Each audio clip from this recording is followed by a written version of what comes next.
भूपेंद्र सिंह हुड्डा को अब घेरना जहां अभय सिंह चौटाला ने शुरू कर दिया है, तो वही अब उसी के ही पार्टी के नेता अब उस पर भारी पड़ते नजर आ रहे हैं। जिस तरीके से अब चौधरी वीरेंद्र सिंह ने शमशेर सिंह गोगी के जन्मदिन पर जाकर के खेल खेला है, यानी कि अपनी सद्भावना यात्रा को कामयाब करने के लिए उन्होंने अब शैलजा का भी सहारा ले लिया है। तो ऐसे में अब भूपेंद्र सिंह हुड्डा की जो मुश्किलें हैं वो और ज्यादा बढ़ जाएंगी। वो कैसे बढ़ेंगी समझा जा सकता है। एक तरफ जहां अभय सिंह चौटाला हमलावर है, तो दूसरी तरफ अब भूपेंद्र सिंह हुड्डा के ऊपर उसी के पार्टी के पुराने नेता जो कि जख्मी शेर है, जिसके कारण से कांग्रेस को छोड़ करके उसने भाजपा ज्वाइन करनी पड़ी थी। वो मौका अब शायद वीरेंद्र सिंह भूले नहीं है। तभी तो अब पूरी मेहनत के साथ 2 अक्टूबर को होने वाली सद्भावना यात्रा के लिए वो लगे हुए हैं। तो अब सवाल खड़े होते हैं भूपेंद्र सिंह हुड्डा के ऊपर। अगर 2024 में वो गलतियां ना करते तो आज सत्ता की चाशनी चाश रहे होते, नहीं यानी कि आज सत्ता का वो मजा ले होते। और जो जिस तरीके से अब उसके ऊपर दबाव बनाया जा रहा है या फिर उसको नीचे लाने की कोशिश हो रही है, तो शायद वो नहीं होते। और अब वो नीचे आएंगे ही, ये मैं नहीं बल्कि राजनीतिक पंडित और ग्राउंड पर चर्चा है।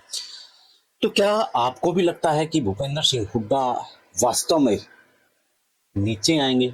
अभय सिंह चौटाला और वीरेंद्र सिंह के बीच में ये आपस में अब जंग खड़ी होने वाली है। तो कमेंट में आप बताना और विश्लेषण पूरा देखना साथियों। और आप लोगों का एक एक लाइक, एक एक कमेंट है हमारा हौसला बढ़ाता है, इसलिए लाइक कमेंट करना मत भूलिएगा।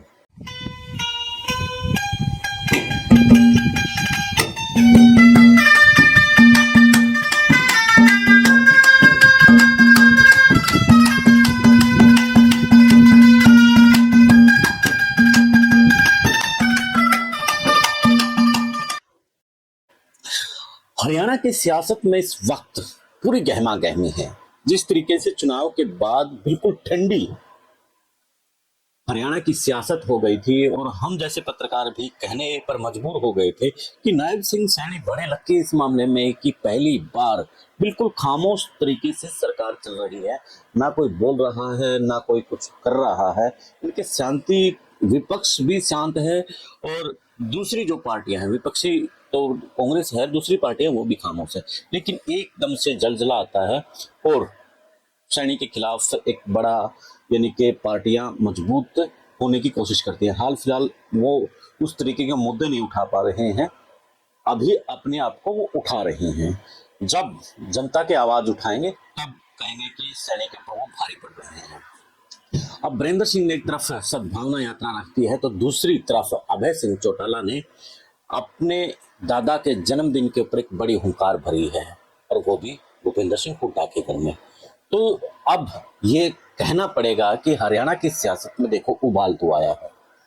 अभय सिंह चौटाला जहां हरियाणा की जो धरती है उसको नाप रही हैं, तो दूसरी तरफ ब्रजेंद्र सिंह हरियाणा की राजनीति में उभरने के लिए सद्भावना यात्रा के मार्फत वो भी हरियाणा की धरती को माप रहे हैं। यानी कि दोनों एक ही वर्ग के वोट बैंक पर काम कर रहे हैं। किसान वर्ग की बात चौधरी वीरेंद्र सिंह कर रहे हैं और अभय सिंह चौटाला भी कहीं ना कहीं किसान वर्ग की बात कर रहे हैं। चौधरी वीरेंद्र सिंह का कल एक वीडियो वायरल था जिसमें वो कह रहा था कि जाट कभी रिटायर नहीं होता। तो इसका मतलब यही है कि वो किसान वोट यानी कि जाट वोट को अपनी तरफ लेकर के आने की कोशिश में है। और तो दूसरी तरफ INLD को तो इस बात के लिए जाना ही जाता है कि उनका जो बड़ा वोट बैंक है वो किसानों का है। तो एक ही वोट बैंक के ऊपर दोनों का घात लगाना इस वक्त हरियाणा की सुर्खियां बनी हुई हैं। और यही जो वोट बैंक है, ये पैठ वोट बैंक कभी INLD का होता था और अब तक ये वोट बैंक के ऊपर कब्जा भूपेंद्र सिंह हुड्डा ने कर लिया था। और अब भूपेंद्र सिंह हुड्डा का जो वोट बैंक है उसको खिसकाने के लिए ये दोनों पार्टियां इस वक्त काम कर रही हैं। अब देखना दिलचस्प ये रहेगा कि इन दोनों पार्टियों में से कौन कामयाब रहेगा, कौन विश्वास बना पाएगा किसान के ऊपर, क्योंकि किसान वर्ग भी इस वक्त बड़ा कंफ्यूज है कि जाएं तो जाएं कहां, करें विश्वास तो करें किसके ऊपर।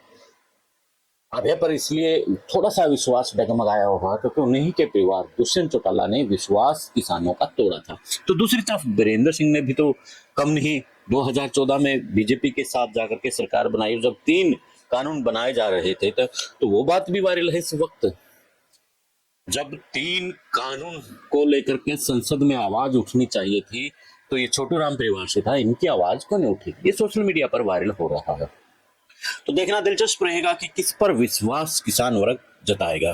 क्या भूपेंद्र सिंह हुड्डा अपना जिस तरीके से राजनीति खोने पर या हाशिए पर जा रहे हैं, तो क्या वो कोई रणनीति अपनाएंगे? क्या शतरंज की खिलाड़ी में मोहरों को आगे करके कोई और खेल भूपेंद्र सिंह हुड्डा खेल रहे हैं? इन सब सवालों के जवाब आपके पास भी हैं और हम भी इसके लेकर के एक विश्लेषण करेंगे। जुड़े रहें द इनसाइडर न्यूज के साथ। मिलते हैं फिर एक नए मुद्दे के नए विश्लेषण के साथ। तब तक आप कमेंट जरूर करना और जितना हो उसके साथ शेयर करना। जय हिंद, जय भारत, जय हरियाणा।